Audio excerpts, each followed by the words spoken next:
Hare Krishna. Thank you, Hitesh Prabhu. Hare Bol to all the devotees who did the chanting. Hare Krishna, the devotees, and the Pranam, Jai Shri Prabhupada. Om Jnanatimirandasya Jnananjana-shalakaya Chakshuranmilitam Yena Tasmai Shri Guruve Namaha. Nama Om Vishnupadaya Krishna Prishtaya Bhutale Srimate Bhaktivedanta Swaminiti Namine Namaste Saraswati Deve Gauravani Pacharine Nirvishesha Shunyavadi Pashat Deshatarine जय श्री कृष्ण चैतन्य प्रभु नित्यानंद श्री अद्वैता गदाधर श्रीवासादि गौर भक्तवृंद हरे Krishna Krishna Krishna Hare Hare Hare Ram Ram Ram Hare Hare Hare Krishna. Okay, anybody would like to sing our prayer today? It's in the chat.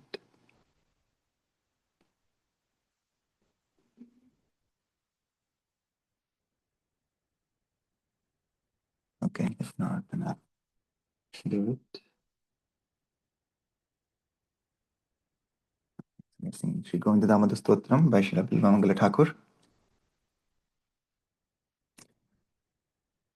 अग्रे कुरूणामथ पाण्डवानां दुःशासनेन हृतवस्त्रकेश कृष्णा तदा क्रोशदनन्यनाथ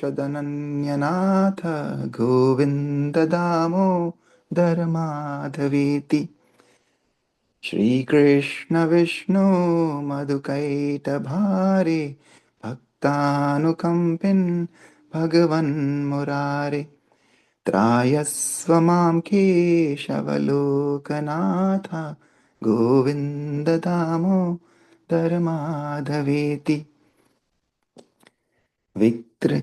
विक्रेतुकामाखिलगोपकन्या मुरारिपादार्पितचेत्तवृत्तिः तद्ध्यादिकं मोहवशादवोचद्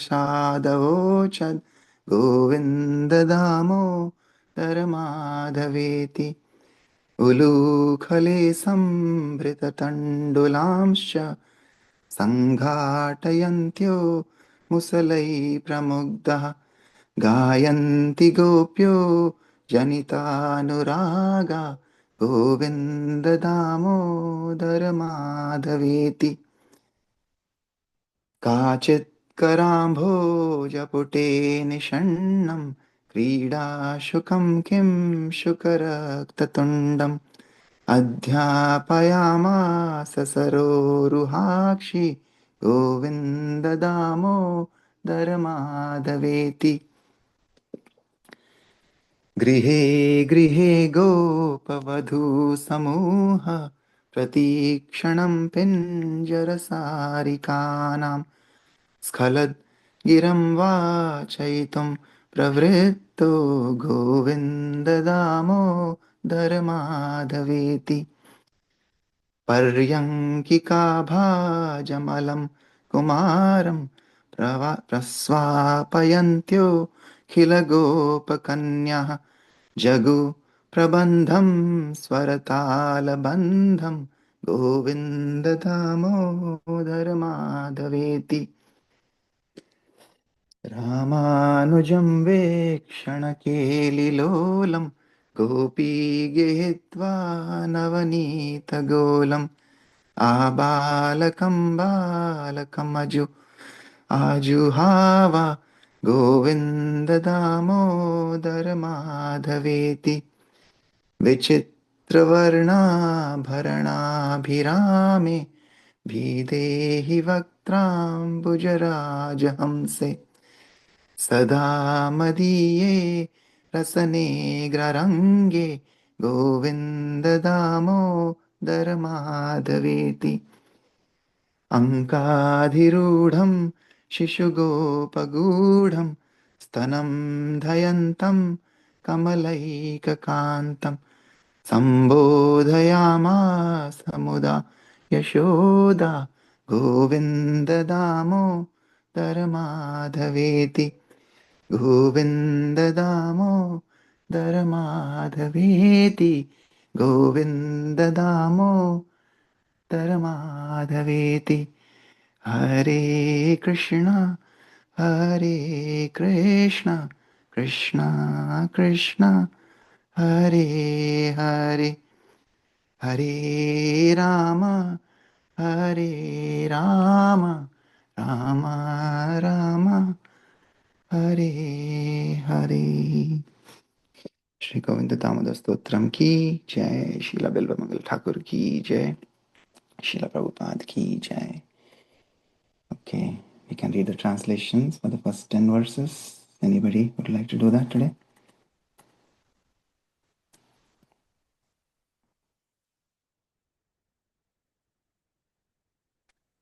I can read the. Yes, Mataji, please go ahead. 1 second. My glasses. Right.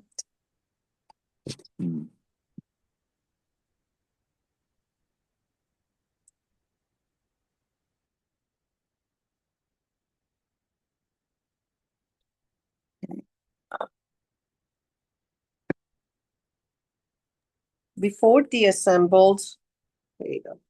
Sorry. Before the assembled Kurus and Pandavas, when Dusashana caught her hair and clothing, hold on 1 second, Prabhuji. There you go. Before the assembled Kurus and Pandavas, when Dusashana caught her hair and clothing, Krishna, Draupadi, having no other lord, cried,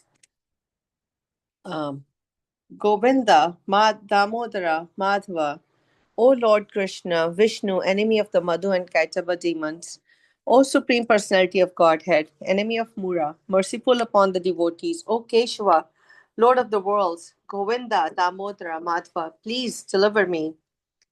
Though desiring to sell milk, dahi, butter, etc., the mind of a young gopi was so absorbed in the lotus feet of Krishna that instead of calling out, milk for sale, she bewilderedly said, Govinda, Damodara, and Madhava. Their grinding motors full of grains, the gopis' minds are overcome as they thresh with their pestles, singing Govinda, Damodara, Madhava. A lotus-eyed girl instructed the red-beaked pet parrot that was seated in the cup of her lotus hand. She said, Govinda, Damodara, Madhva. In each and every house, a bevy of gopi women is engaged in making the cage bears constantly utter with broken words, Govinda, Damodara, Madhva. With the little boy lying in the swing, all of the gopis used to expertly sing compositions set to musical notes and rhythm. They went Govinda, Damodara, Madhva while putting him to rest. The younger brother of Balrama, playing mischievously, was dodging about her with restless eyes. Taking a ball of fresh butter to lure him over, that gopi called him, O Govinda, Damodara, Madhva. O my tongue, since my mouth has become like a lotus by dint of the presence thereof these eloquent, ornamental, delightful syllables, you are like the swan that plays there, as your foremost pleasure, always articulate the names Govinda, Damodara, and Madhava. The one and only Lord of Lakshmi, in the form of a little cowherd baby, sat on Mother Yashoda's lap, drinking her breast milk. Merged in bliss, she addressed him as Govinda, Damodara, and Madhava. Thank you, Prabhuji. Hare Krishna.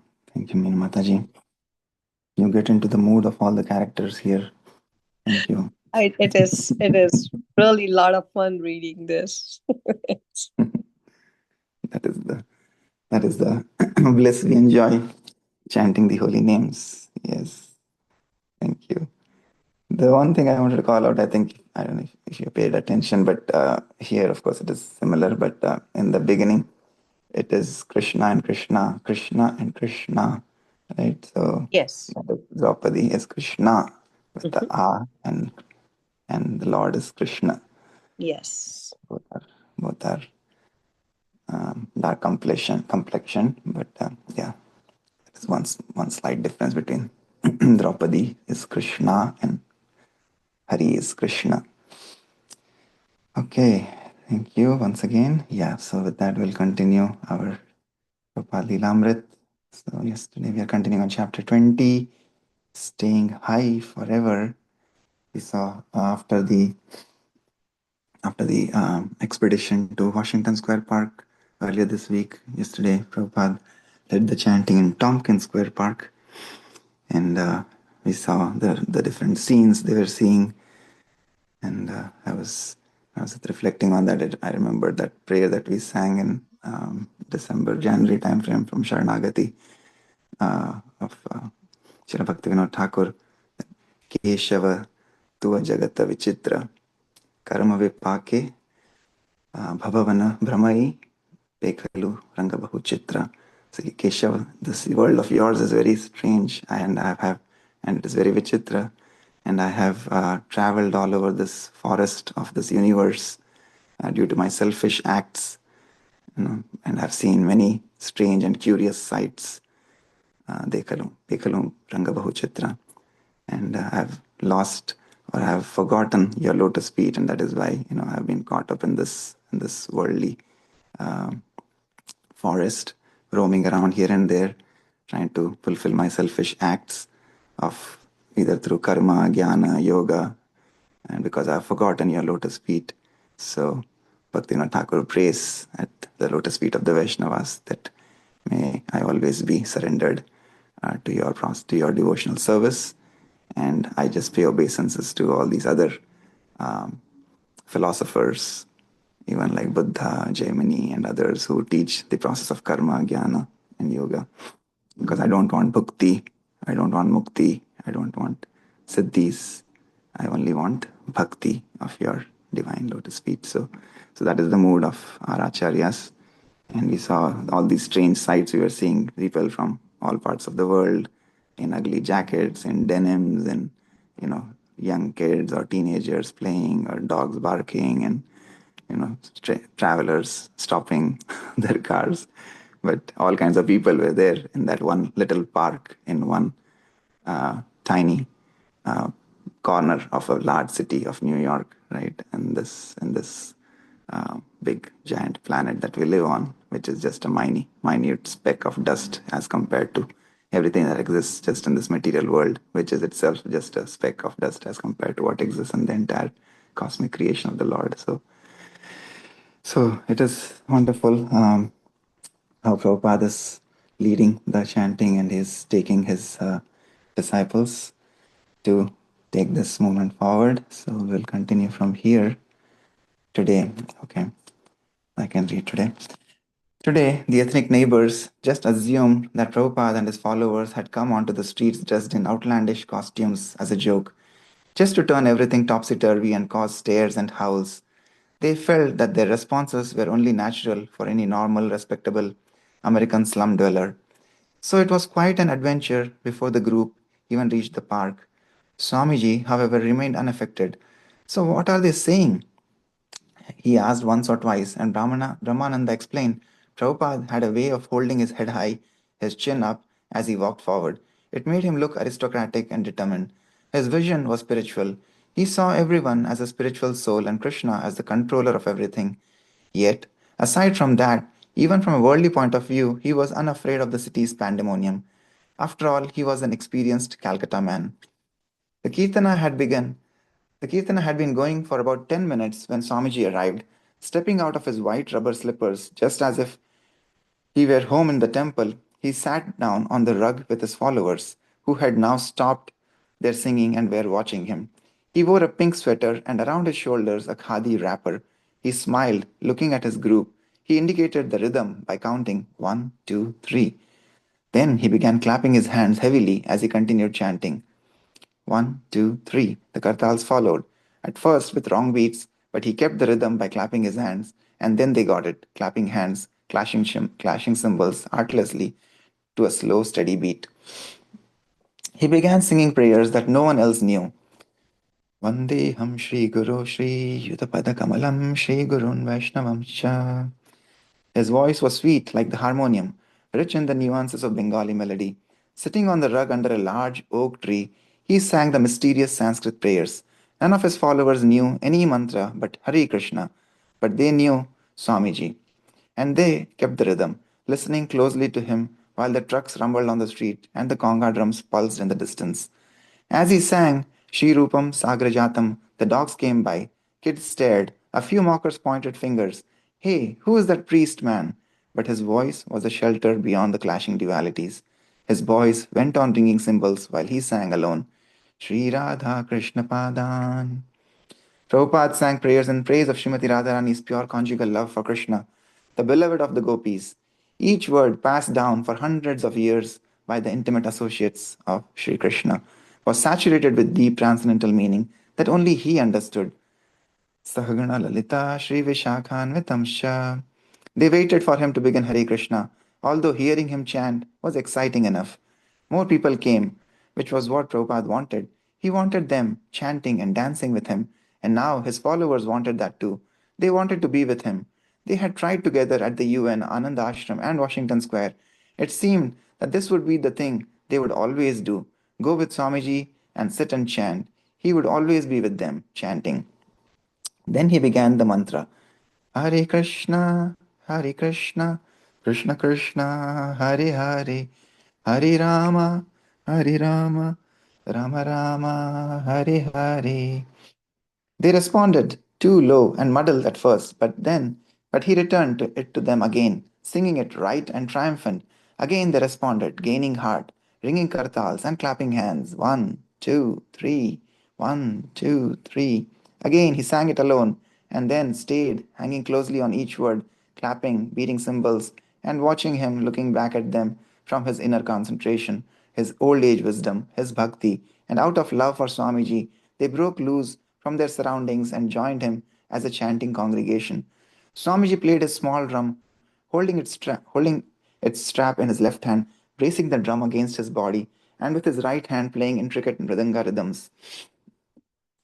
Hare Krishna, Krishna Krishna, Hare Hare, Hare Rama, Rama Rama, Hare Hare. He was going strong after half an hour, repeating the mantra, carrying them with him as interested onlookers gathered in greater numbers. A few hippies sat down on the edge of the rug, copying the cross legged sitting posture, listening, clapping, trying the chanting, and the smaller inner circle of Prabhupada and his followers grew as gradually more people joined. As always, his kirtana attracted musicians. Irving Halpern. I make flutes and I play musical instruments. There are all kinds of different instruments that I make. When the Swami came, I went up and started playing, and he welcomed me. Whenever a new musician would join and play their first note, he would extend his arms. It would be as though he had stepped up to the podium and was going to lead the New York Philharmonic. I mean, there was this gesture that every musician knows. You know, just when someone else wants you to play with them and feels good that you are playing with them. And this very basic kind of musician communication was there with him. And I related to it very quickly. And I was happy about it. Lone musicians were always loitering in different parts of the park. And when they heard they could play with the Swamis chanting and that they were welcome, then they began to come by and one by one. A saxophone player came just because there was such a strong rhythm section to play with. Others, like Irving Halpern, saw it as something spiritual with good vibrations. As the musicians joined, more passerby were drawn into the kirtan. Prabhupada had been singing both lead and chorus, and many who had joined now sang the lead part also, so that there was a constant chorus of chanting. During the afternoon, the crowd grew to more than 100, with a dozen musicians trying, with their congo and bongo drums, bamboo flutes, metal flutes, mouth organs, wood and metal clackers, tambourines, and guitars to stay with the Swami. Irving Halpern. The park resounded. The musicians were very careful in listening to the mantras. When the Swami sang Hare Krishna, Krishna Krishna, Hare Hare, Hare Rama, Rama Rama, Hare Hare, there was sometimes a Krishna, a tripling of what had been a double syllable. It would be usually on the first stanza, and the musicians really picked up on it. The Swami would pronounce it in a particular way, and the musicians were really meticulous and listened very carefully to the way the Swami would sing. And when we began to notice that there were different melodies for the same brief sentence, and we got to count on that one regularity, like one would count on the conductor of an orchestra or the lead singer of a madrigal, it was really pleasant, and people would dig one another in their ribs. They would say, "Hey, see," we would watch and we would catch and repeat a particular subtle pronunciation of a Sanskrit phrase that the audience, in their enthusiasm, while they would be dancing or playing, had perhaps missed. Or the Swami would add an extra beat, but it meant something, in the way in which the drummer, who at that time was the Swami, the main drummer, would hit the drums. I have talked to a couple of musicians about it, and we agreed that in his head, the Swami must have had hundreds and hundreds of melodies that had been brought back from the real learning from the other side of the world. So many people came there just to tune into the musical gift, the transmission of the Dharma. Hey, they would say, listen to this holy monk. People were really sure they were going to be unusual feats, grandstanding, flashy levitation, or whatever people expected was going to happen. But when the simplicity of what the Swami was really saying, when you began to sense it, whether you were motivated to actually make a lifetime commitment and go this way of life, or whether you merely wanted to appreciate it and place it in a place and give certain due respect to it, it turned you around. And that was interesting too. The different ways in which people regarded the Kirtana. Some people thought it was a prelude. Some people thought it was a main event. Some people liked the music. Some people liked the poetic sound of it. Then Allen Ginsberg and Peter Orlovsky arrived, along with some of their friends. Allen surveyed the scene and found a seat among the chanters.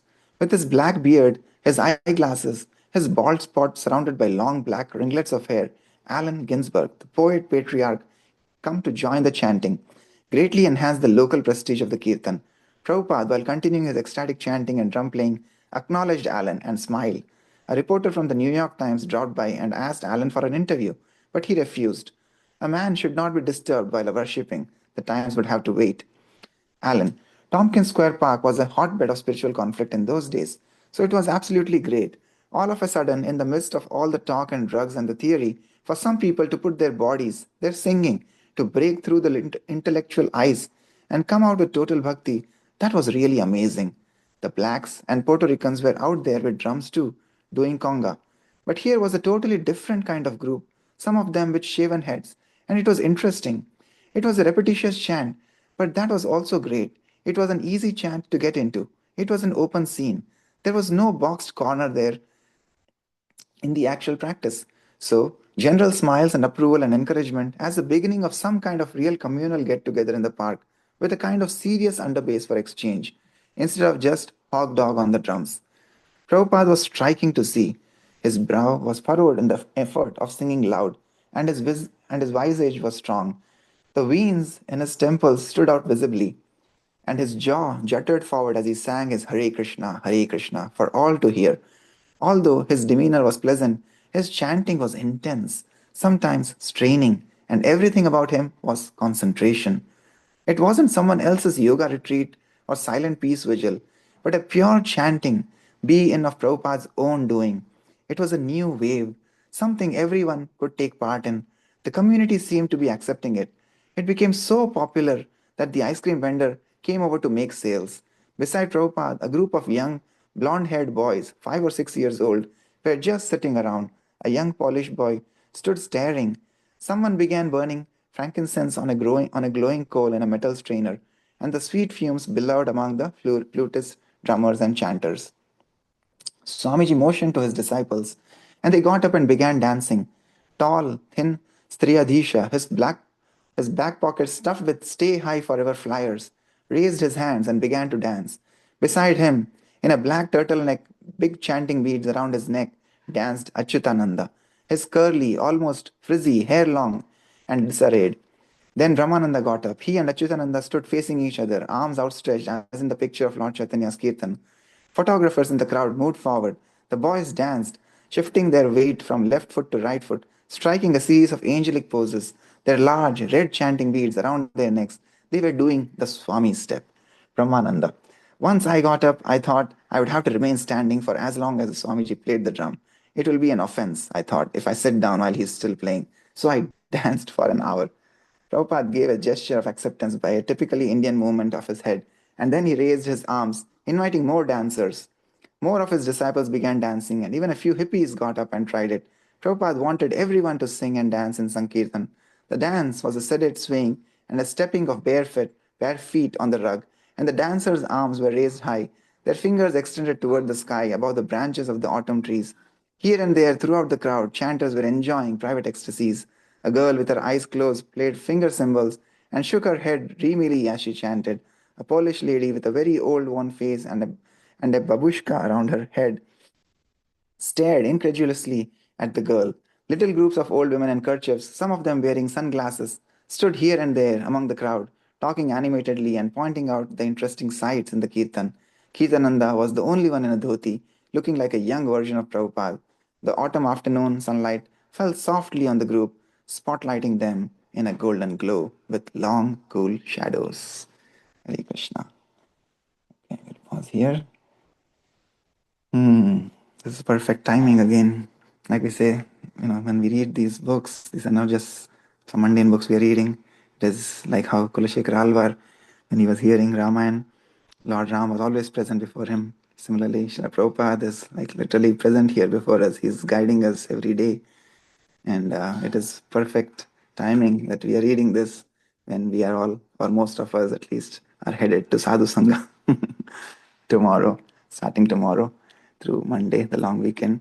And yeah, as I was reading this, I was just remembering again and again, all these different sides of Sadhu Sangha when my first experience. And, like, of course, I'm not a very good dancer, so I was always a little hesitant to stand up and dance. But, I was remembering all these as we were reading this, that how we see different personalities. Even in Sadhu Sangha, there are thousands of devotees who come and from all parts of the world, all parts of America. And initially, of course, we start with the slow tune, like Prabhupada was starting here, right? And then as the tempo picks up in the 1 hour kirtan, typically slot, after 30 minutes, 40 minutes, when the tempo picks up, melodies change, but the intensity, the excitement, the enthusiasm, you can see how people stand up and people start doing the Swami step like they were doing here, or all the energetic dancings that we see from different crowds. Mataji's in one side, kids enjoying the kirtan, all the men and all the devotees, everybody standing up and swaying to the wonderful melodies and the sounds of Hare Krishna Mahamantra.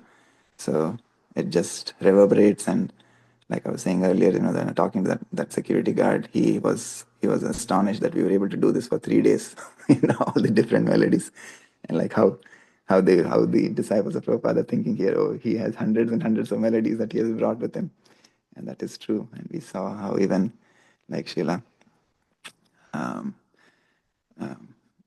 all the disciples of Srila Prabhupada also who come there, all the different Gurujans, they perform kirtan, we can actually get absorbed in the ecstasy of chanting the Mahamantra. So yeah, it is just wonderful. Yeah, so those are some of my thoughts. But yeah, this is very nice that Prabhupada has given us this treasure, like it has been coming in parampara, and he has given us this treasure of our Guru Parampara coming down from centuries. Also remembering Mirabai as a pure devotee of the Lord, how she would chant the glories and she would thank her Guru when she says that Payoji Mene. She says Ram Ratan, and also it's like Nam Ratan, right? Both the names of Payoji Mene, Nam Ratan, Dhan Payo. I have received this treasure of the holy names from my Guru. Vastu Amalik Di Mere Satguru. It's something that you cannot measure. It's a immeasurable treasure that she has received from Vastu Amalika Di Mere Satguru. Kripa Kar Apnayo. With Kripa, right? And Kripa is a very interesting word. Kripa doesn't just mean mercy, but mercy actually comes, it's a combination of two words, Kri and then Pa. Kri is the Kriya that we do. So this chanting of the holy names that we do, this is our only business that has been given to us by our Acharya. So that is our Kriya that we should do. And when we do that Kriya, then we get the Prapti. Pa is the Prapti. We get the mercy. The mercy comes from our Acharyas, from our Guru Vargas, and eventually from the Lord. It's coming from the Lord through the Parampara. And so that is why we say, when will Kripa come? When will Kripa come? But if we don't act, if we don't follow the instructions given by our Acharyas, then that Kripa will never come. And the right time is not tomorrow, day after, or in the future, when we will retire or when we'll have some leisurely time to do yoga, to do bhakti yoga. No, the time is right now, today, and right at this moment we should start, wherever and whatever position of life we are in. Like we see here, all these devotees at different times or different phases of their life, but everybody is joining in. So that is what the Kripa is. And yeah, I just love that bhajan. I just remember memories of me like going to bed, because my parents would always just leave. Like we had those radios in those times in the bedroom. Of course, we had only one room. Everybody would sleep in that room, but in the radio, in the light these bhajans would play, and then I remember this particular bhajan of Mirabai, Payo ji maine naam ratan dhan payo. But yeah, that is, we would just listen to that and somehow just go to bed, go to sleep. So anyway, so those are some wonderful memories. Anything else anybody would like to share?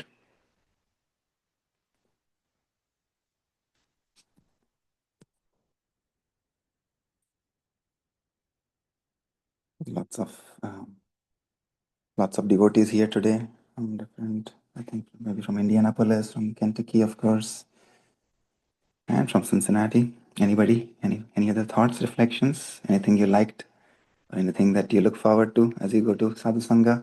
For those who cannot make it, you can still be there in spirit. You can catch it live on YouTube. It will be there, or you can also see kirtans from previous years on sadhusangaretreat.com. So that will hopefully inspire many of us to go next year. Yes. Anybody else would like to share anything? Thank you, Prabhuji, sharing that krupa, meaning like krupa means I was thinking only mercy, but now you added another thing is that as long as the kriya is not there, then there won't be mercy from Acharyas or Lord Krishna. So that is good thing that I learned. Yes, Prabhu. Thank you, Lord Prabhu. Anybody else like to share anything?